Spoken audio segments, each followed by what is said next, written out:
तो बच्चों, कक्षा छठी में आप इतिहास और नागरिक शास्त्र की पाठ्यपुस्तक स्क्रीन पर देख पा रहे हैं। बच्चों, आज हम पढ़ेंगे कक्षा छठी यानी स्टैंडर्ड 6 की बात करेंगे, जिसमें आज का विषय है इतिहास यानी हिस्ट्री। तो बच्चों, आज का पाठ है प्राचीन भारत में धार्मिक विचार। प्राचीन भारत में धार्मिक विचार यानी religious trends in ancient India. तो बच्चों, मैं CS Patel, virtual training centre MCGM Mumbai से। आइए बच्चों, आगे बढ़ते हैं।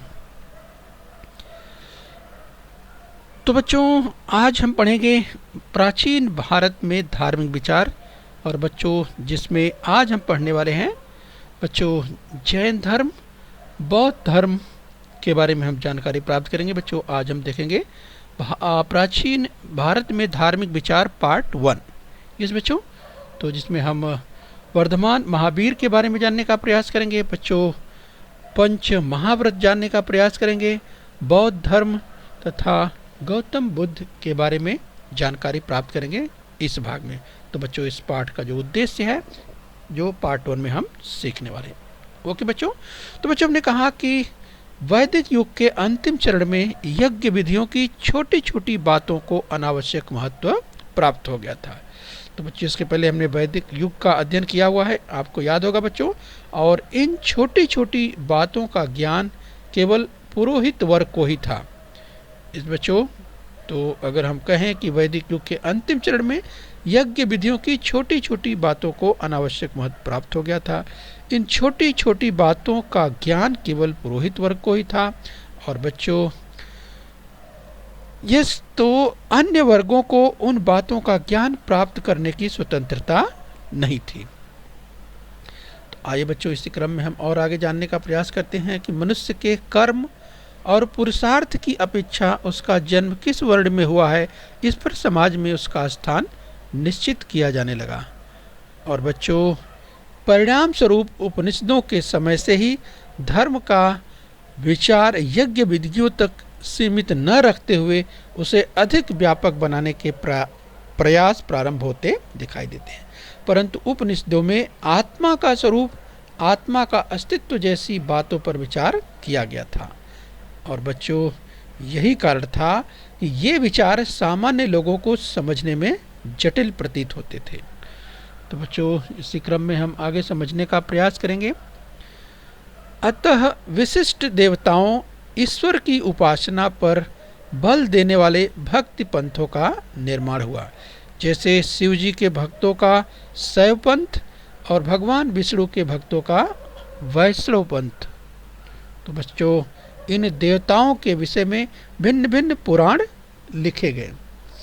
तो बच्चों, हम बात करें अगर ईसा पूर्व 6ठी शताब्दी में, तो सामान्य मनुष्य सरलता से धर्म को समझ सके ऐसा धार्मिक विचार, इस तरह का धार्मिक विचार प्रस्तुत करने वाली धाराएं निर्माण हुई। यानी बच्चों, हम बात कर रहे हैं ईसा पूर्व 6ठी शताब्दी की। तो बच्चों, इसमें सामान्य मनुष्य सरलता से धर्म को समझ सके ऐसा धार्मिक विचार प्रस्तुत करने वाली धाराएं निर्माण हुई। प्रत्येक व्यक्ति को स्वयं की उन्नति का मार्ग खोजने की स्वतंत्रता प्राप्त है, इसका बोध अनेक लोगों को हुआ। और बच्चों, इसी बोध द्वारा कालांतर में नए धर्मों का उदय हुआ। इस तरह से बच्चों, आपने सुना कि किस तरह से प्रत्येक व्यक्ति को स्वयं की उन्नति का मार्ग खोजने की स्वतंत्रता प्राप्त है, और इसका बोध अनेक लोगों को हुआ। और यही कारण है बच्चों, आगे चल कर के इसी बोध द्वारा कालांतर में नए धर्मों का उदय हुआ। इन धर्मों ने पूरी स्पष्टता से यह कहा कि व्यक्ति की उन्नति के लिए जाति पात के भेदभाव को कोई महत्व नहीं है। और बच्चों, इन धर्मों ने लोगों के मन पर शुद्ध आचरण का महत्व अंकित किया। और बच्चों, नए धार्मिक विचारों के प्रवर्तकों में वर्धमान महावीर और गौतम बुद्ध के कार्य विशेष महत्वपूर्ण है। तो बच्चों, आज हम वर्धमान महावीर और गौतम बुद्ध के कार्यों की विस्तार से जानकारी प्राप्त करने वाले हैं। राइट बच्चों, तो चलिए ध्यान से देखिए आगे। तो चलिए बच्चों, इसी क्रम में हम जैन धर्म की बात करेंगे, जैनिज्म की बात करेंगे। जैन धर्म की उत्पत्ति जिन शब्द से हुई है और जिसका अर्थ है विजय प्राप्त करने वाला। इस बच्चों, तो इस धर्म में अहिंसा सिद्धांत को विशेष महत्व प्राप्त है और धर्म के ज्ञान को जो व्याख्यायित करता है उसे जैन धर्म में तीर्थंकर कहा जाता है। जैन परंपरा के कथानुसार बच्चों कुल 24 तीर्थंकर हुए हैं। वर्धमान महावीर जैन धर्म की परंपरा में 24वें तीर्थंकर है। परीक्षा में पूछा जा सकता है, राइट। तो ध्यान रखिए, जैन धर्म भारत के प्राचीन धर्मों में से एक धर्म है। इस धर्म में अहिंसा सिद्धांत को विशेष महत्व प्राप्त है, राइट। ध्यान रखिए बच्चों। और इसी क्रम में हम आगे जब बात करेंगे तो वर्धमान महावीर यस व जैन धर्म की बात करेंगे। वर्धमान महावीर यस बच्चों, तो आप देख सकते हैं जन्म ईसा पूर्व 599 और मृत्यु ईसा पूर्व 527।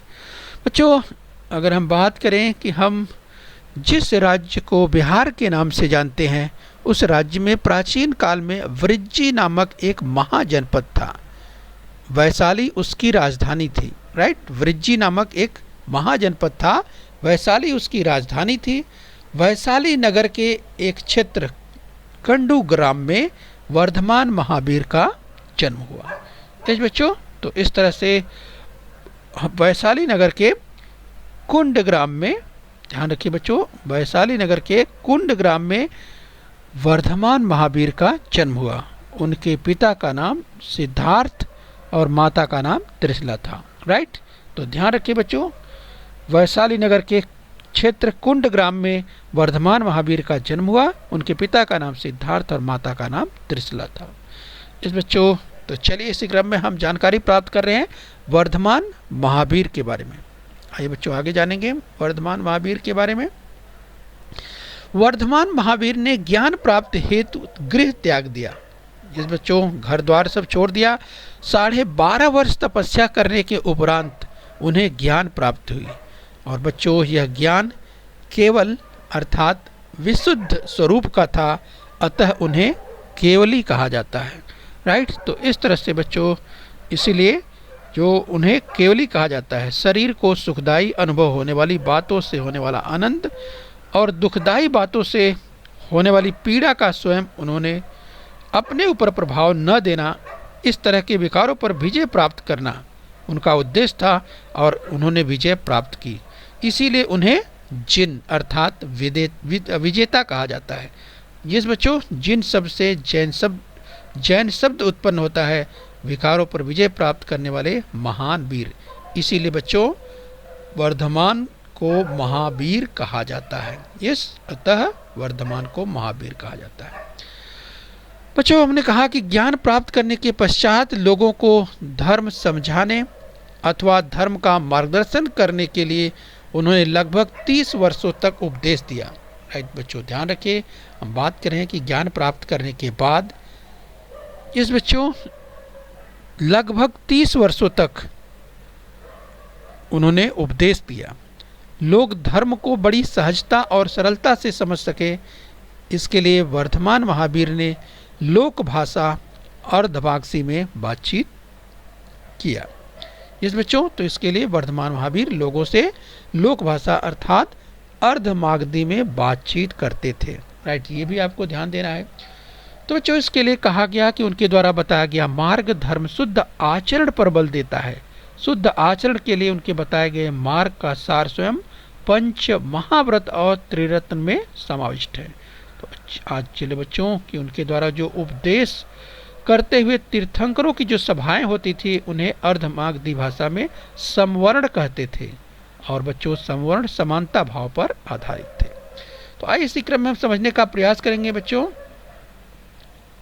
इस बच्चों पंच महाव्रत की बात करेंगे, जिन 5 नियमों का पालन बड़ी कड़ाई और कठोरता से करना पड़ता है उसे पंच महाव्रत कहते हैं। द 5 ग्रेट ओच कहा जाता है।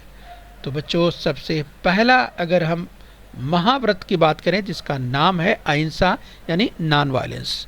तो बच्चों अहिंसा अर्थात किसी भी जीव को चोट पहुंचेगी अथवा उनकी हिंसा होगी ऐसा आचरण न करें। इस तरह से बच्चों इस तरह से अहिंसा पर बल दिया, किसी को भी चोट नहीं पहुंचनी चाहिए और इस तरह इस तरह का आचरण करना है कि किसी को इस तरह से उस हिंसा का आभास या एहसास तक न होने पाए। दूसरा है पंच महाव्रत में सत्य यानी ट्रुथ की बात की, हमेशा सत्य बोले और सच्चाई के साथ आचरण करें।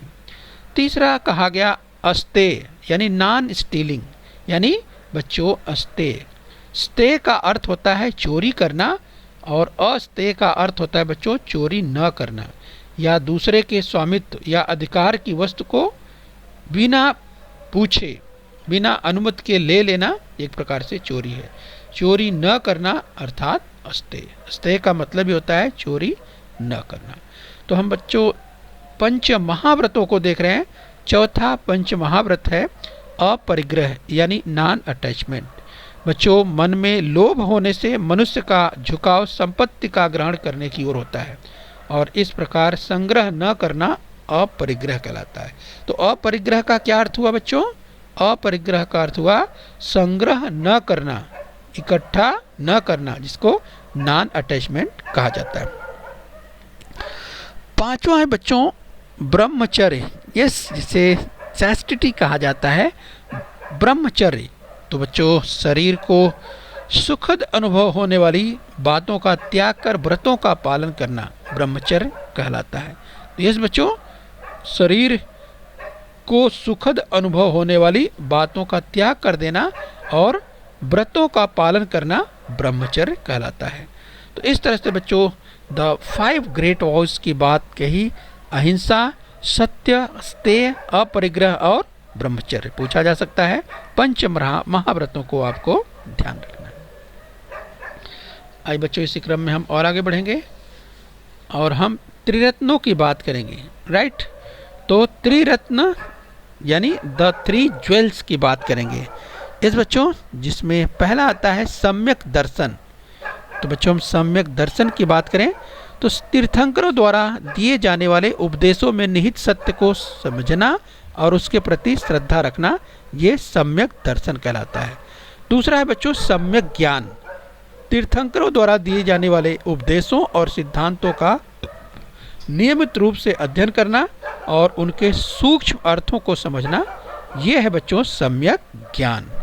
और तीसरा है सम्यक चरित्र, यानी पंच महाव्रतों का कठोरता से आचरण करना, पंच महाव्रतों का कठोरता से आचरण करना यानी सम्यक चरित्र कहलाता है। इस बच्चों तो ध्यान रखना है इसको। आइए इसी क्रम में हम और आगे बढ़ते हैं।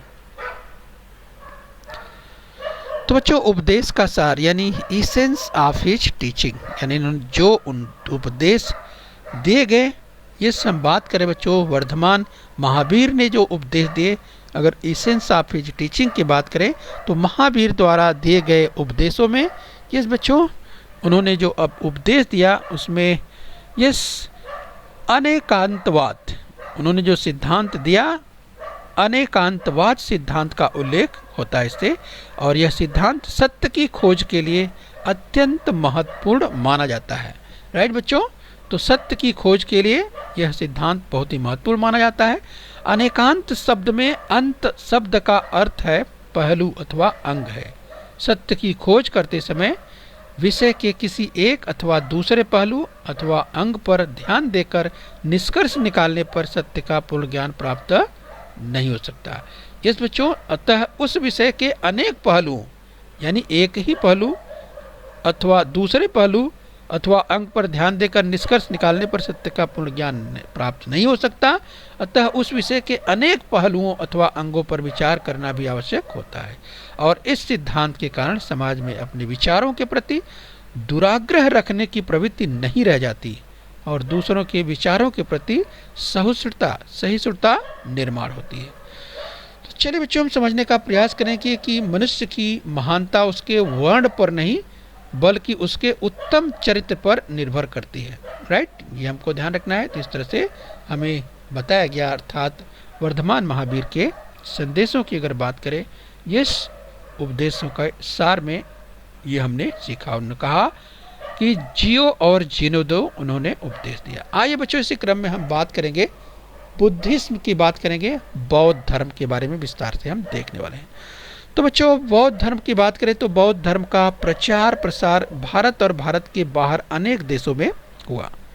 इस बच्चों हम बात कर रहे हैं बौद्ध धर्म की। तो बच्चों अगर हम बात करें, गौतम बुद्ध बौद्ध धर्म के संस्थापक थे।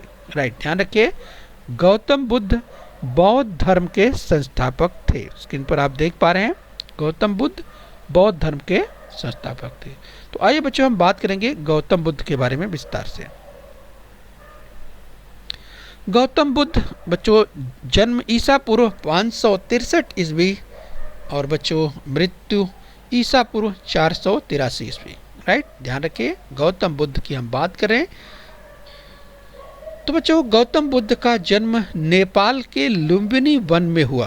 बच्चों नेपाल भारत का पड़ोसी देश, तो आप देख सकते हैं स्क्रीन पर, अगर नेपाल की बात करें, ये सम पॉइंटर की मदद से आपको बताएं।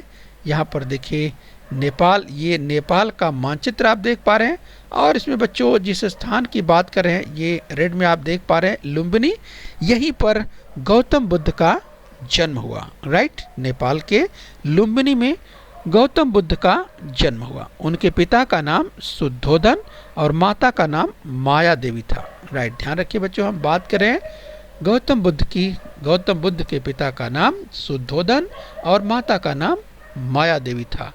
बच्चों गौतम बुद्ध का मूल नाम सिद्धार्थ था। राइट, ध्यान रखिए, गौतम बुद्ध का मूल नाम सिद्धार्थ था। बच्चों स्क्रीन पर आप देख सकते हैं कि मानव जीवन का संपूर्ण ज्ञान उन्हें प्राप्त हुआ, अतः उन्हें बुद्ध कहा गया।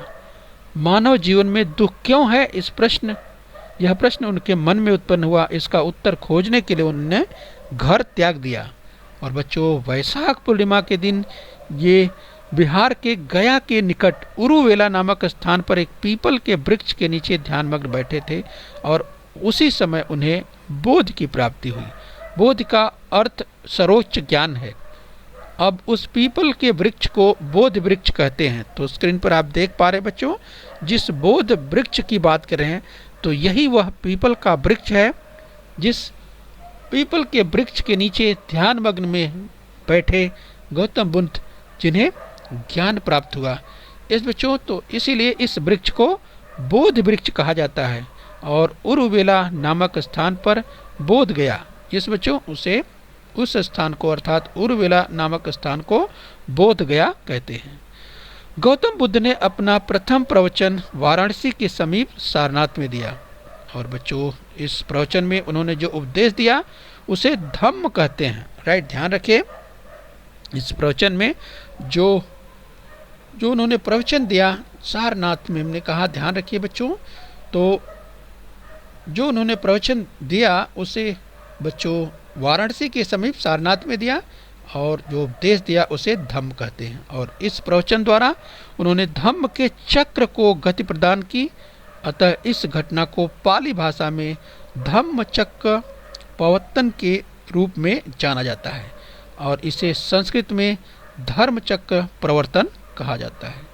इस बच्चों तो चलिए इसी क्रम में हम आगे समझेंगे कि कालांतर में उन्होंने धम्म का उपदेश करने के लिए लगभग 45 वर्ष चारिका की। चारिका का अर्थ पैदल घूमना है। उन्होंने अपना उपदेश लोक भाषा पाली में दिया। इस बच्चों बौद्ध धर्म में बुद्ध धम्म और संघ की शरण में जाने की महत्वपूर्ण संकल्पना निहित है।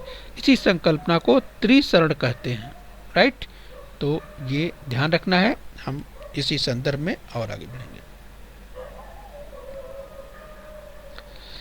तो चलिए बच्चों, आज हमने यहाँ तक जानकारी प्राप्त की, जिस बच्चों हमने प्राचीन भारत में धार्मिक विचार पार्ट 1 हमने देखा। तो चलिए बच्चों, यहाँ तक हमने अध्ययन किया, आइए अब अभ्यास कर लेते हैं। राइट, तो आपके सामने स्क्रीन पर एक कथन दिखाई दे रहा है। आप इस कथन को ध्यान से देखिए और बताने का प्रयास कीजिए कि ये कथन सत्य है या असत्य। अगर कथन असत्य है तो उसे सत्य करके लिखना है। तो पहला है, वैदिक युग के अंतिम चरण में यज्ञ विधियों की छोटी छोटी बातों को अनावश्यक महत्व प्राप्त हो गया था। तो क्या ये कथन सत्य है? याद कीजिए बच्चों, हमने शुरू में ही चर्चा की थी। यस, वैदिक युग के अंतिम चरण में यज्ञ विधियों की छोटी छोटी बातों को अनावश्यक महत्व प्राप्त हो गया था। यस, तो ये कथन बच्चों चलिए टैली कीजिए, ये कथन बिल्कुल सत्य है। आइए इसी क्रम में और आगे बढ़ेंगे। चलिए दूसरा कथन देखिए ध्यान से। वैशाली नगर के एक क्षेत्र, यस कुंडग्राम, वैशाली नगर के एक क्षेत्र कुंडग्राम में वर्धमान महावीर का जन्म हुआ। तो याद कीजिए बच्चों, वैशाली नगर के एक क्षेत्र कुंडग्राम में वर्धमान महावीर का जन्म हुआ। बच्चों आपको याद आ गया होगा, हमने इसकी चर्चा की थी। यस यस बच्चों, तो ये कथन बिल्कुल सत्य है। वैशाली नगर के एक क्षेत्र कुंडग्राम में वर्धमान महावीर का जन्म हुआ। आइए कथन और देखते हैं। तो ध्यान से देखिए, कथन सत्य है या असत्य। अगर असत्य कथन हो तो उसे सत्य करके लिखना भी है। लोग धर्म को बड़ी सहजता और सरलता से समझ सके, इसके लिए वर्धमान महावीर लोगों से लोक भाषा अर्थात यानी अर्धमागधी में बात करते थे। तो लोग धर्म को बड़ी सहजता और सरलता से समझ सके, इसके लिए वर्धमान महावीर लोगों से लोक भाषा अर्धमागधी में बात करते थे। तो क्या है कथन सत्य है बच्चों? याद कीजिए। यस, ये कथन बिल्कुल सत्य है। चलिए आगे बढ़िए, एक कथन और देख लेते हैं। गौतम बुद्ध बौद्ध धर्म के संस्थापक थे। याद कीजिए बच्चों, इसकी हमने चर्चा की थी। गौतम बुद्ध बौद्ध धर्म के संस्थापक थे। यस, तो ये भी कथन बिल्कुल सत्य है। तो चलिए बच्चों लास्ट में कथन और ले लेते हैं। अस्तेय का अर्थ है हिंसा करना। तो बच्चों याद कीजिए, क्या अस्तेय का अर्थ है हिंसा करना है? यानी अस्तेय का अर्थ है हिंसा करना। क्या अस्तेय का अर्थ ये है?